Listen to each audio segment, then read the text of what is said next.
Jamaica 5288, and today we're going to do something called Stamp and Go, also known as codfish fritters. Now, this is kind of like the Jamaican take of the salmon patties, or salmon croquettes, or salmon patties. But I think it's better. It's totally different. It's a totally different taste, but if you try it, I'm sure you'll enjoy it. So, as you all know, my family I was raised by Jamaicans. My mom is a Jamaican and my dad is half Jamaican. So, I'm 3/4 Jamaican. That's why I call myself Jamaica. Let's get to the Stamp and Goes, also known as codfish fritters. Just a sec.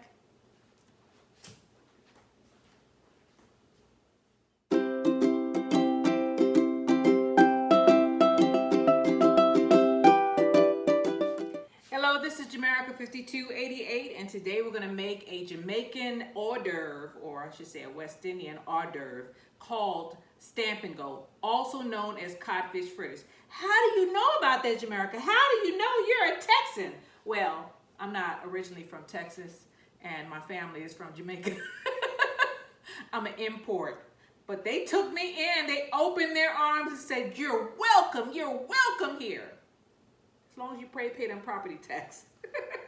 So, let's go ahead and get to it. Let's make this codfish fritter, also known as Stamp and Go to the older people. And let's get started. Okay, so first we're going to go over the list of ingredients. I have my salt. What is wrong with you, girl? This is salt. This is pepper. I have salt and pepper. I have some bell peppers that I picked out of the garden. Aren't they pretty? They're cute. They were changing their colors. I have some habanero peppers, or one is Scotch bonnet, one is habanero. Can you tell the difference? Look at this shape. That I picked from my garden. I have a tomato that I froze from my garden last year, as well as some fresh tomatoes because they wanted to be all soggy, but I want the color. I have some thyme that I just snipped off my plant outside. Look, this is how you know that you got it from the garden. I need to wash it off. It has crepe myrtle on it. So let me go ahead and wash this off just a minute. I got crepe myrtle all over the place. It rained last night, and the crepe myrtles bursted. They are bursting with color. So I'm gonna put this on top of the tomato since I washed it off. I thought I did already, but I guess not. This is called green onions in the United States, but it's called the scallion in Jamaica. So if you have a book that says a scallion, it's green onion. I got my garlic here. I have my onion. I told you about my peppers already. I have 1 pound of codfish here. I have some flour, a bowl, and a knife. So let's go ahead and get started. First thing we're going to do is we're going to cut up our bell pepper. And this is not my favorite knife. This one is. I like the smaller one. That's my dog stretching. Why do they always got to do something? They always have to be involved, I tell you. So I'm just going to rough chop my my bell pepper.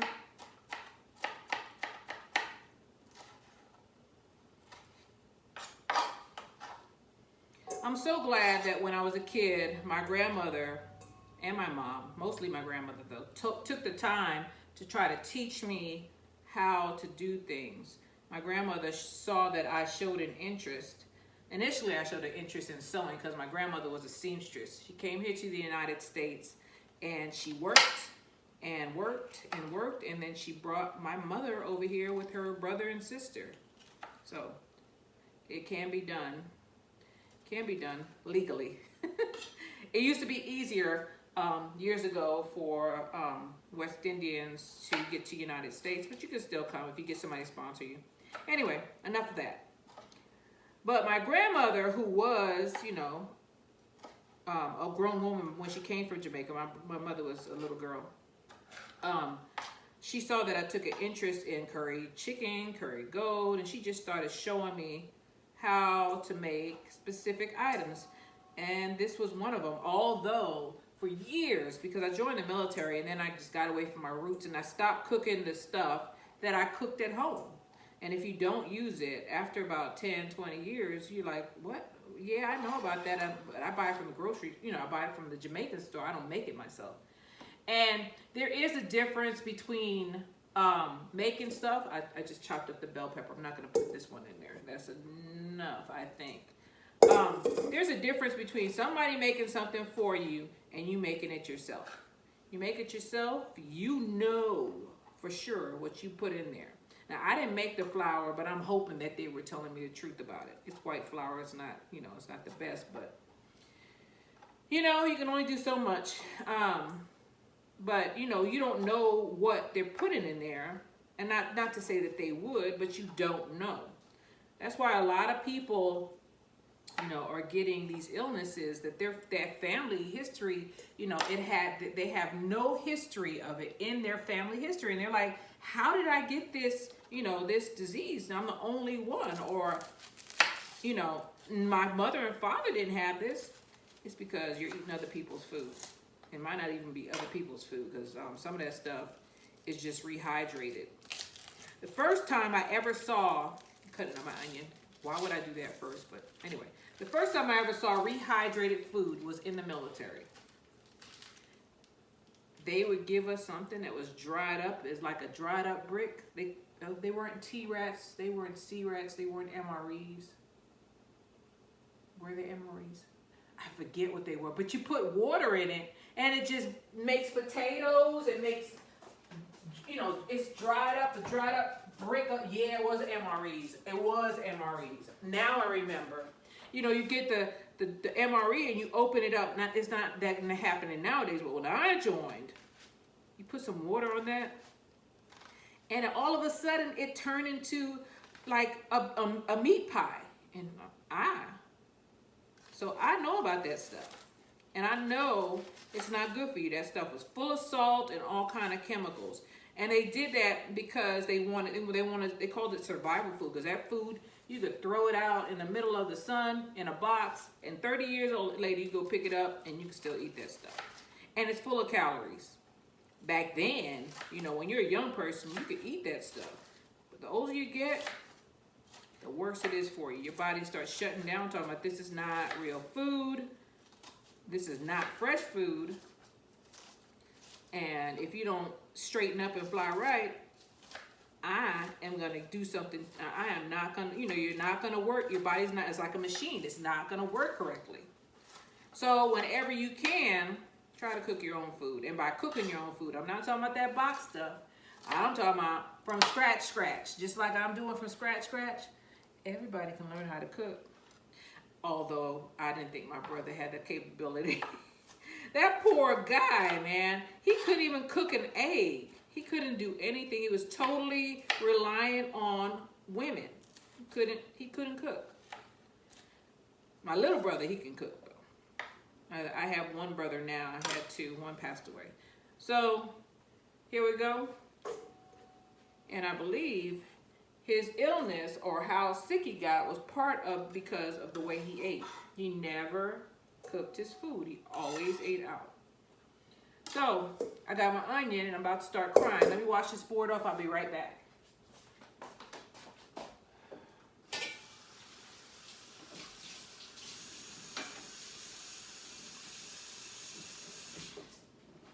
Okay, so I'm gonna move this away. I ain't crying because my brother, I cried those tears already. But so we're gonna go on to our tomato. Ooh. Jamaica. What's up with you, girl? Cut this tomato up. This tomato is, ooh, let me get a bowl. This tomato or a pot or something to take that sting away. So the reason why I'm getting some water is they say that if you put water near onions, it cuts down on whatever that thing is in the air that makes you cry. So hopefully it works. All right, so I got this. Let me clean this off and start throwing stuff in the trash. All right, so go, here we go, here we go. All right, tomatoes in the bucket. I don't need that.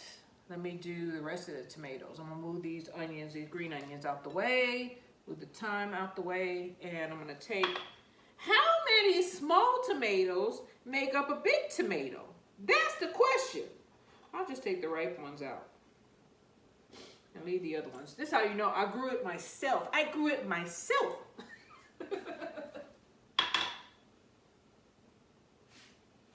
I'm wiping my eyes. My nose is running. Oh man. Don't let this discourage you. I should have did the onions last. I was running my mouth and I wasn't thinking. All right, so that tomato's cut up. I'm taking the tops off of them because I pulled them off the vine, right? And I'm gonna cut them up. Cut them up, cut them up. I'm afraid to put that pot next to me. I'm afraid of the onion. Oh boy, I guess that's how you know it's good. Onions are very good for you. So is garlic. We're going to cut some of that up. Onion and garlic. As a matter of fact, some people say don't eat a lot of it because, especially garlic, they said that garlic kills viruses. But if you eat a lot of it, your body, you know, gets used to it. Excuse me. Your body gets used to it. And, you know, it doesn't do anything after a while. But I like garlic. I like garlic. So, I don't know. I guess I'm just going to have to find something else. I got plenty of herbs in here, though, to fight off things. I'm like, what herb can I use for this? Do comfrey and everything. Comfrey is called nitback in Jamaica. And in other countries, they call it knit bone. This fly has a death wish. Get out of here. And the reason why they do that is because you put comfrey, you pound it down with a little bit of olive oil into like a peanut butter paste. Put it on whatever's ailing you as far as inflammation goes or broken bone. And somehow that weed or whatever we call it, they call it chop and drop around here. That's not why I'm growing it. I'm growing it because sometimes my knees hurt. And I use it. I pound it down with a poultice, or I don't use my blender for that because that's not real food. But I pound it down and mix it with some olive oil. Put that paste on whatever is swollen or hurting. And wrap it up with some plastic. Don't use no aluminum foil, by the way. Wrap it up with some plastic wrap. Plastic wrap, not aluminum foil. Do not use aluminum foil. That causes Alzheimer's. But I wrap it up with some plastic wrap and leave it on there for a couple of hours. And by the time I remember that it's on there, the only reason why I remember it's on this is the plastic wrap is like a tourniquet. And I'm like, why did I wrap it so tight? But some people pound it down into a fine paste. I use a poultice. I just pound it down and it's still leafy. But some people get it really fine and they put it on like a diaper or a piece of cotton, wrap it around their knee or their elbow or their back, and then they take the cotton diaper and then they wrap that around with some saran wrap. And leave it on there for hours. By the time I say 4 hours is up, when you got that thing on there, you can still do your work, walk around like you got, you know, like you got a body shaper on or you know, a knee brace. You take that thing off and you forget it's on there because the pain goes away. The reason why you remember it is because you're in pain. And let me wipe this off. Man, it goes away. I did it. It works. And I just found out about it like this year. No, I found out about it last year because last year I tried to grow comfrey and it wouldn't grow for me. This year I got it to grow and I gave one to my friend and the rest are mine. They all came up. All right, so I got my tomatoes, my onions, and my bell pepper cut up in this pan. Next, I'm going to take my time and I'm going to take the leaves off. Girl, get out of here. She just shook and she's a German Shepherd. Get out of here. Bedtime. Bedtime. You heard me, girl. She walking on slow. Bedtime, girl. You shouldn't have did that. So here we go. She got on my last nerve this morning also. They all are trying me. Every animal in this house is trying my patience. So I go to let them out, right? I'm doing this while I'm taking care of the time, right? I go to let them out, and I got the male in a freaking vice grip because he always runs off. Well, the Chihuahua and the female that is supposed to be the nice one, they decide they want to go chase a rabbit, right? And okay, let me keep on with the story. I'm gonna keep it I'm gonna stay on subject. Okay. So the Chihuahua and her run off. She comes back, no Chihuahua. So I put her in the kennel, or in the chicken coop, because the chickens are locked up still. It's early in the morning. And the Chihuahua, I call him, I can't hear his chinga-dinga-chinga-chinga-ching, right? Because his little identification makes a chingy sound, right? He's less than 5 pounds. So now I'm panicking. I'm like, well, I didn't see any hawks around here because I'm always afraid that a hawk is gonna, or something else is gonna, or a falcon is gonna fly off with him. Nothing. I hear the neighbor's dog barking, angry. A dog will eat a dog. A dog will kill a dog if it comes to this territory and it doesn't know the dog. He's in the neighbor's yard. I look through the fence. He's in the neighbor's yard. Now, I don't want to go in nobody else's yard because people around here shoot. You go on their property, usually you have to be in their house, but some people, they'll shoot you if you're on their property. So, I could see him now. And we're doing eye contact. And I'm like, Chico, come on, let's come back, boy. Come here. And he looks at me and turns his little butt up and walks off. So, I'm like, Chico. And I hear the neighbor's dog like pushing on the other side of the fence because he wanted to eat him. So Chico wouldn't listen to me. I had to trespass to go back there and get him. So now I don't want nobody to see me hit him on his butt because that's animal abuse, right? So I didn't do that. You know what I did? I came in the house. He has a little bitty kennel that I use for transporting him. He's in confinement right now. I put him in his little kennel and he's gonna be in there for a couple more hours. He doesn't enjoy he doesn't want to listen. Gonna run off. I open the door. He's gonna run off and do what he want to do. Go on somebody else's property. Oh no, Jamaican, I cannot have that. I cannot have that. I am the warden. The warden. He didn't even make a sound. I put him in there. He just walked up in his kennel like, I know what I did. Swing low, sweet chariot.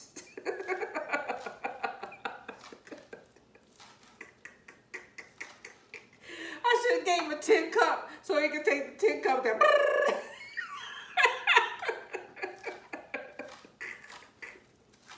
Freedom!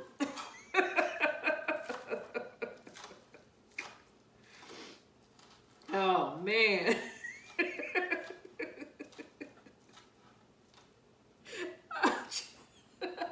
Okay, I just make myself laugh. That dog is terrible sometimes. All of them. Now, the male, he didn't do anything. My male German Shepherd, that's because I had him in a vice grip, right? Well, he's upset because he can't go off and, wander off into the neighbor's yard or bite somebody. So, he stepped on the back of my heel and cut me. I said, they are out of control. I'll feed these jokers. I'm the one feeding them. All right, I got my My green onion, my tomatoes, my onion, my bell pepper, they're all in here. I'm getting ready to cut up the habanero, and then I have the, I can't recall this time, I have the garlic left. So he's mad, right? So he steps on the back of my foot and cuts me with his big old burly nails, dirty nails. So I was mad at him, but that was an accident. So I let him back in the house, and he was the only one who wasn't in trouble, but I was just angry at that point. And I said, everybody go to bed, bedtime. Bedtime means that they go upstairs and they go on their dog beds and go to sleep or stay there. That's their confinement, right? And he knows, but he was like, I didn't do anything. I should not be able, because I could hear him upstairs walking around. And I'm like, I told him bedtime. I didn't tell him to be walking around upstairs from room to room. I told him bedtime. German Shepherds are super smart. They know what you're talking about. They understand completely. I saw those dogs in, where was I, Afghanistan? I saw those dogs in Afghanistan clearing minefields. Those dogs are freaking smart. That's why I got them. I don't want no dumb dog. So, but they apparently do try you. German Shepherds, sometimes they think they're smarter than you are. So I tell him bedtime. I hear him walking up there. So I go up there. I said, look, Cyrus, you and I need to have a close and personal conversation. So I take him by his collar and put him back on his bed. He don't want to stay there. She didn't move. She knew the deal. Philomena? He was like, no, I don't want none of that smoke. Lucky she didn't pop me on my butt. Nope. I hardly ever touch him, but that was wrong this morning. So, anyway, I got him on his bed finally. And once he submitted, then I let him off the bed. Can't let them think they're in charge. They'll take over. I just, I ain't never had a dog turn on me. Yes, I did. I had one. She was going to the pound the next day. Once I saw her bare her teeth, I was like, oh, her name was Delilah. Why did I name her that? That's a bad name. Delilah showed me her teeth. She was a mastiff. She was just as big as I was. And we were out in the country. It was at the country place. It was out of the cabin. And she didn't like Philomena. She showed me them teeth. So I was like, oh, you bad, girl. You bad, huh? All right, let's see how bad you are. I took her and put her outside for the night. All kind of stuff is out there. Wild hogs, deer, raccoons, foxes, wolves, coyotes. Coyotes, yeah, there's a lot of coyotes. Man, so I'm looking out the window, right? Now I'm on to Delilah. I don't know how I got on her. So I'm looking out the window, right?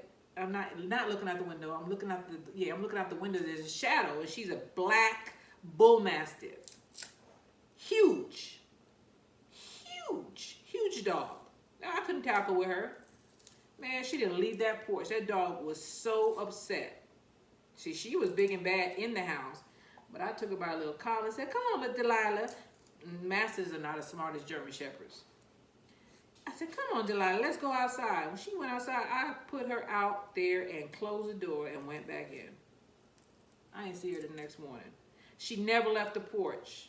I don't even think she slept. And after that, we were off to the pound. And people were like, oh my God, oh gosh. And this dog was on red. Beware dog. So I took her to the pound, right? These two young girls was in there. They saw her. She was beautiful. She was black, shiny coat. No one would ever believe that I was giving her up. So those girls were like, oh my God, a mastiff. So they're on the other side, on the, I'm releasing the animal. And at this particular pound, people who are coming in to find dogs can see people who are turning in dogs. It's like a look through. So they're on that side of the thing, and you're on this side, right? Those girls ran over to where Delilah was, and I just had, it was a small room for, you know, giving up your animal. And they were like, oh my God, yeah, we'll take her. Sure, we'll take her. I'm looking at them like, you just don't know. Yeah, I ain't giving you no this dog because she's nice. She's a mean animal. It almost bit me up and the other dog. So those girls ran over to the other side. They opened the intake door where we were, me and Miss Delilah. Delilah charged the door. Luckily, they only had, like, one of them only had a foot in. They ran back out that door. They never got in there. Woo! Man, she was going to tear them up. So then the intake people, their eyes get wide like quarters, like this, right? And I was like, they was like, I don't know, we might have to put her down. But the lady who owns the facility, she was like, no, we're not going to put this dog down. I said, she's still a pup. She's 10 months. 10 months old and already on red. And I'm good with dogs. Not that one. I've never had a dog that turned on me. That was the first one. And hopefully the last. So, anyway. He didn't want to listen to me, but he did. He submitted because he would have been homeless too. He'd ended up like Delilah today. Even though he ain't do nothing, but I don't need a dog in here. I don't need any animal around me that I'm afraid of. I've seen people. I've seen people on the internet with these freaking cats and dogs that are out of control, and they call Caesar and the dog guy, whatever his name is. Man, I ain't calling no Caesar. I ain't calling no cat person.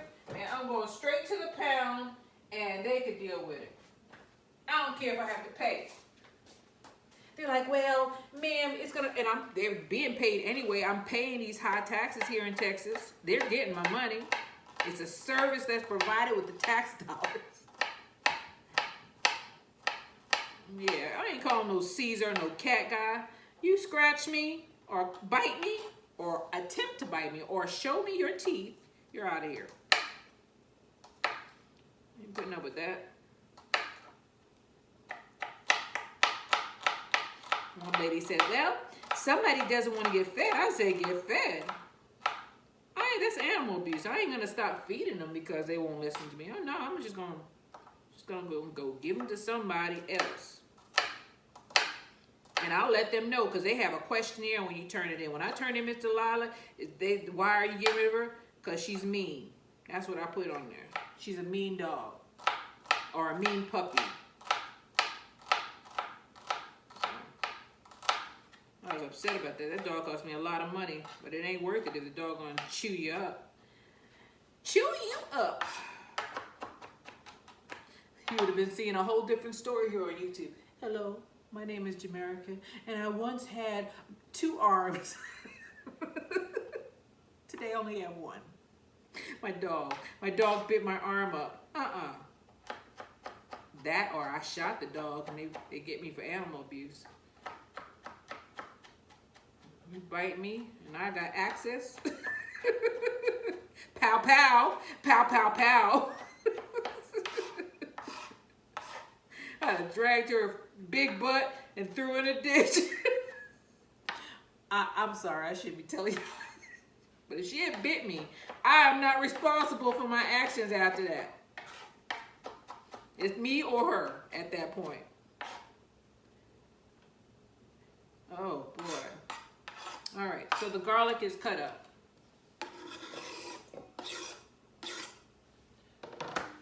The garlic is done, done. All right, I'm only gonna put 1 Scotch bonnet in here, and I got some other stuff right here. All of the vegetables are cut up. Now we gotta flake our fish and make sure that there's no bones in it.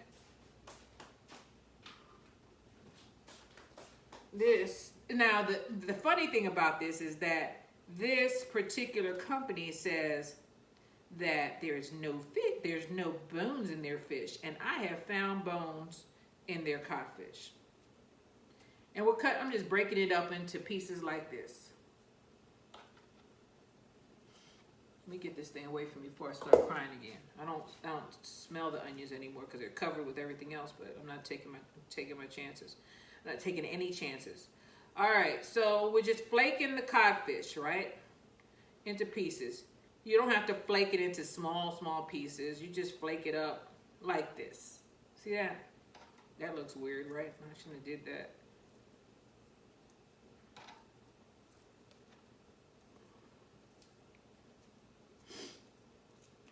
Oh man, my male dog is the only one not in trouble, which is weird because he's always in trouble. And he's over there sleeping and relaxing. The other two, they're in confinement. I don't think the female cares though. She just go on her pillow and say, whatever. Que sera, sera. I ain't want to be around you anyway. She shouldn't have been over here anyway. I should have got her a long time ago. Had the nerve to go ahead and shake and stretch out. What? After what you did this morning? No. Oh boy. There we go. Just flaky, flaky, flaky.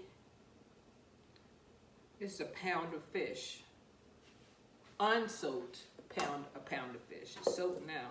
I soaked it, by the way, I forgot to tell you. Soak your salted codfish overnight. Wash then dump the water once or twice if you are not in bed or when you get up in the morning before you use it, and put more fresh water on it. And then when you get it out of the bowl, when you get ready to use it, wash it again. This stuff is super salty. It is cured in salt. You have to soak it, or if you don't have time to soak it, wash it off and boil it. Then you use it. I soaked this since last night, so. Let me move this pot away from me. So I have a pound of fish.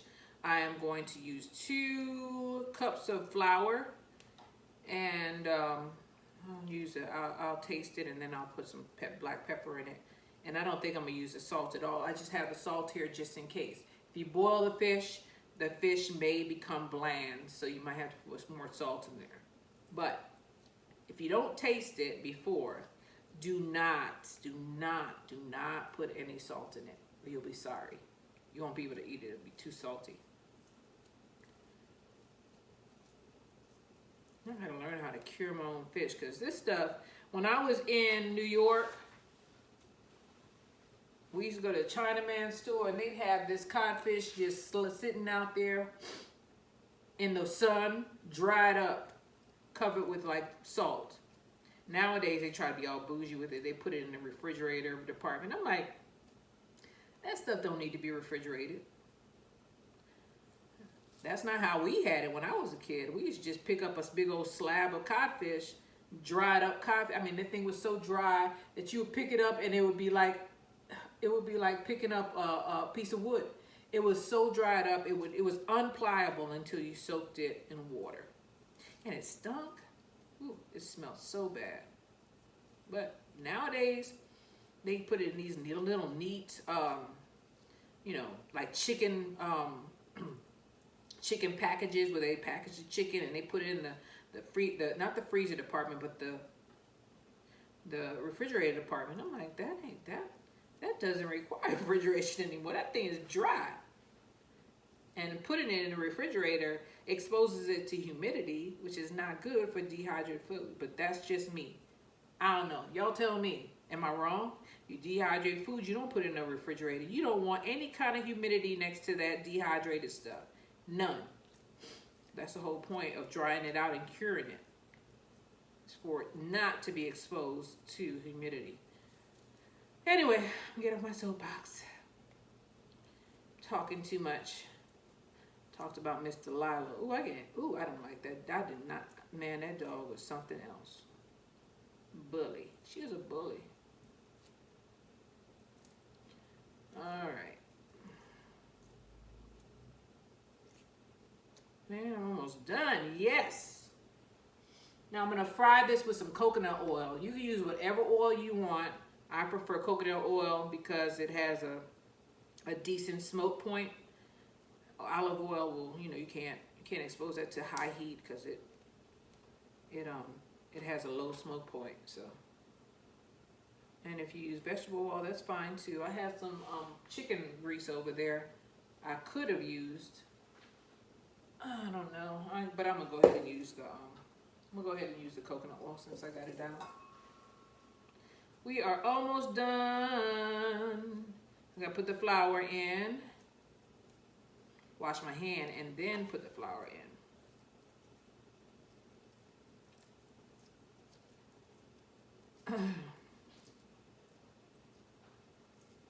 I think I hear her sneaking back down the steps.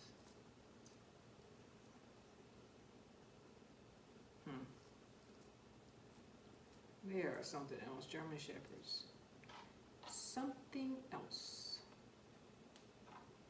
Okay, that's it right there. Take my board. I don't have anything else to cut up.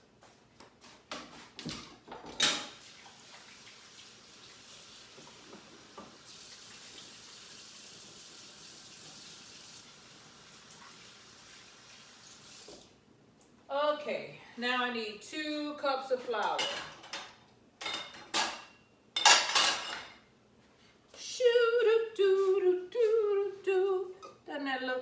That doesn't look like anything.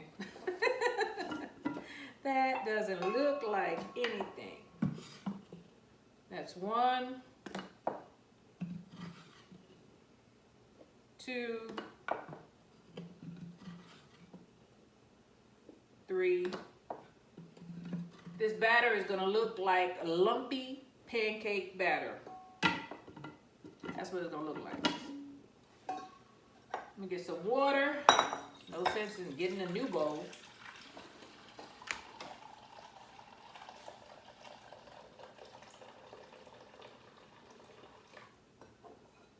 And let's see.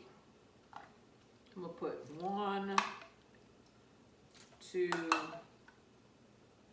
3, 4. 2 cups of water for now.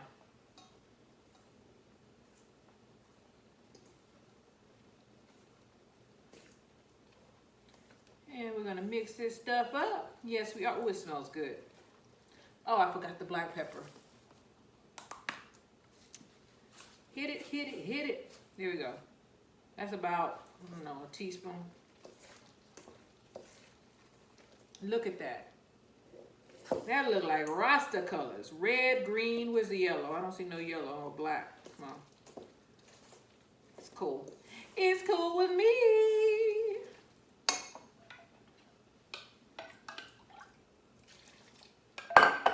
More water. I need it loose. This is a loose mixture that we need. We don't want it to look like a bread. We want it to look like pancake mix.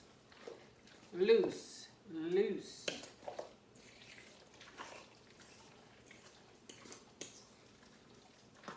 Forgot one more thing. What I was supposed to have done is put some baking powder in here. Let's see what I got here.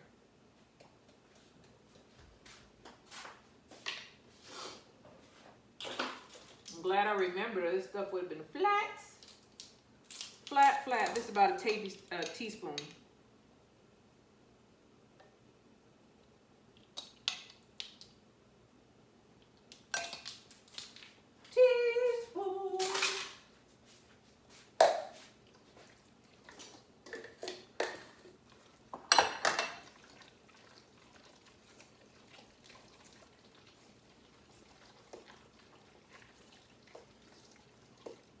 I don't see enough black pepper in here for my liking. I'll put some more. Okay, Jamaican, you're going too far. Going too far. Put a little bit more water in here.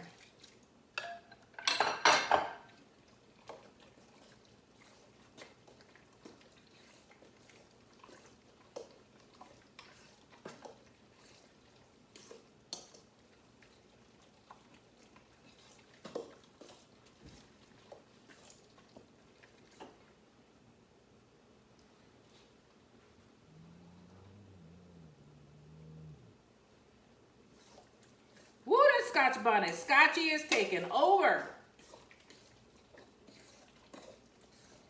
All right, let me get my pan. I'm gonna move you close so you can see what's going on. Just a second. All right, I have my mixture over here and I have my pan hot over here. The oil is already in there. I'm second thinking myself about the coconut oil because I can smell it, but too late. This is a non-stick pan, so I have to use a wooden spatula. Anyway, here we go. I need to turn this thing down because it's smoking. It's not supposed to be smoking. All right. Why didn't you know, I don't want to do extra dishes, but it's not worth it. It's not worth it. Get my ladle, and I'm gonna put it in there.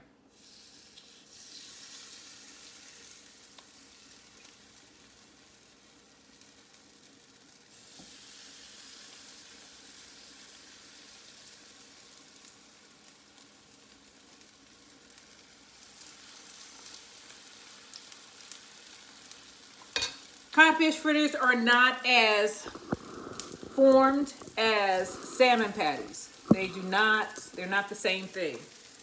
They're kind of messy looking, but they are good. They don't taste like the salmon patties. They're two different animals, literally, or two different fish. So the codfish fritter is not gonna cook the same or have the same structure as a salmon patty because that one is a firm one and you roll it up and you pat it down. This, you don't do that. You just ladle it in because the mixture is really loose. See that? Like a lumpy pancake mix. I need to turn this fire down. It's cooking too fast. Remember that my fish was not boiled, so I have to give this thing time to cook. I don't want that one.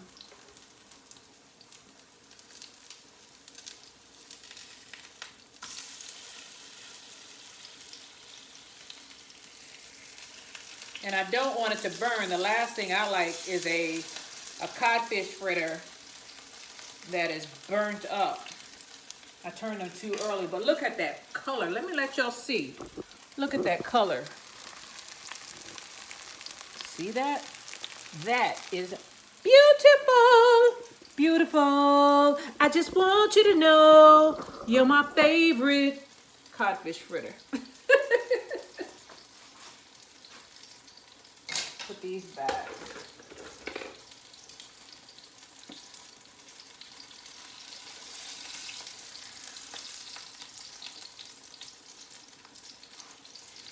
And the thing I do with them is because we can't eat them all, is that once I make them, I'll put them in the refrigerator for no more than 3 days. And on that second or third day, I'm going to take them and I'm going to put them in a Ziploc bag and freeze them so that we can make sandwiches or just, it's basically stamp and go. Stamp and go means you just take it and you go with it and a couple of pieces of bread and you're done. I mean, it's done.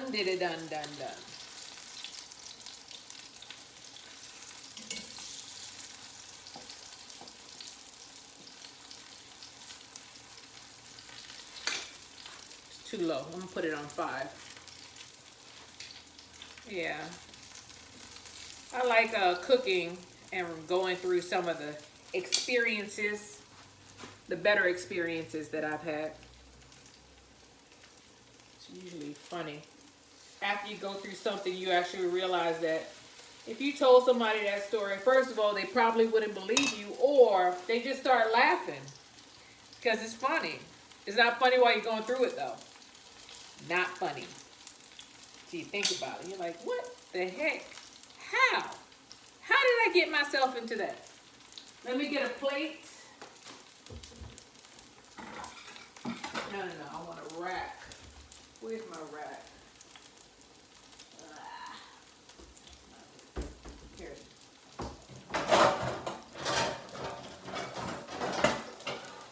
Okay. Got my rack. I'll put it on here. Now they're not supposed to be crispy. This is not fried chicken. This is not fried dumpling. This is just stamp and go codfish fritters. It's just, it's not supposed to be really crispy. I have had some that were crispy. They were also greasy though. I do not like greasy food. If they're greasy, that means that the temperature was not high enough. That's why I keep turning this thing up. The temperature was not high enough when they cooked it. And there's a lot of people get stamping on your whole hand is grease. And I'm like, this is, first of all, I don't like it greasy because it upsets my stomach and it's just messy. You get a brown paper bag in New York from a Jamaican store. Some of them are not like that. A lot of them are greasy. I'm like, what did you do? Just let it sit in the oil forever under low heat? I know you want to cook the fish, but you can cook the fish without sucking up a lot of oil. Oh, this one's not.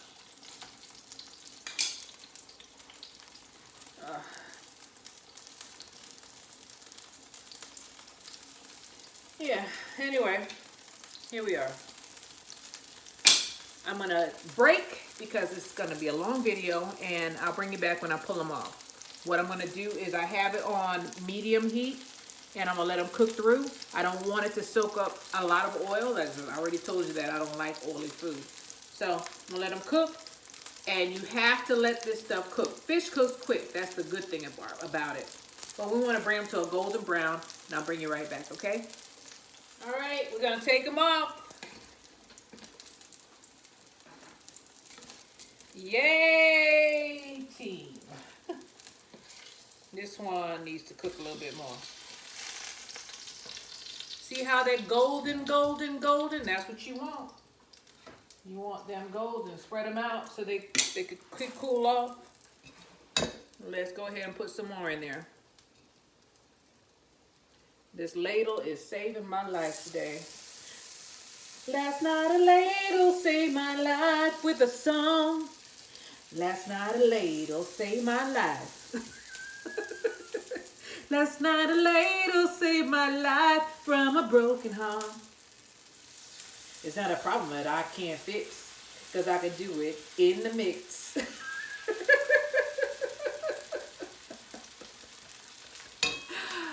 We're gonna fry these up and put them on the other side. I'll come back when I flip them, all right?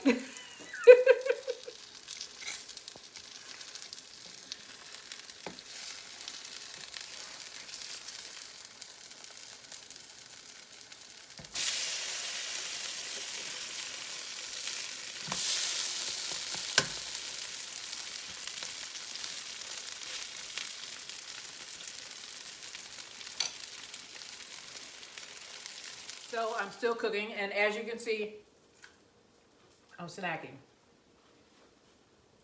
I'm not gonna make you sit through all of this because it's gonna take me a while to finish up with that batter. There's a lot of batter there. At least 2 pounds of stuff in there, 2.5 pounds. But let me move the one I've been eating on away from here. Here are the codfish fritters, Jamaican style. I don't know how the other islands make codfish fritters. This is the Jamaican way. Some people don't put as much. You don't have to put as much Scotch bonnet or salt in it, or put as much as you want in there. And you don't have to put the baking powder. That's why mine are puffy. Some people like theirs flat with no rise. I like mine to rise. Just a preference. Some Jamaicans do it, some don't. My family did. So, remember, Jamaica, one love. Out of many people, one people. Many people, one people. All right? A Jamaican is a Jamaican is a Jamaican. You don't, no matter what you look like. If you're a Jamaican, you're a Jamaican. There is no race thing going on in there. It's class-based. Totally different society than the United States. I'm not saying that the United States is right or wrong. I'm not saying Jamaica is better than the United States. I'm not saying the United States is better than Jamaica. I'm just saying that it's different there. Out of many people, one people. So, this is Jamaica 5288. I hope you enjoyed this video. I know sometimes I get off on my tangent and tell you my little stories. I have a lot of stories. And I'm sure you do too. You should start a channel. This is codfish fritters, the Jamaica way. Or the Jamaican way. I'm not going to take credit for that. You all have a blessed day, and remember to take care of yourself. Bye. One love, one heart. Let's get together and feel alright. One love, one heart. Give thanks and praise to the Lord, and I will feel alright. Let's get together and feel alright.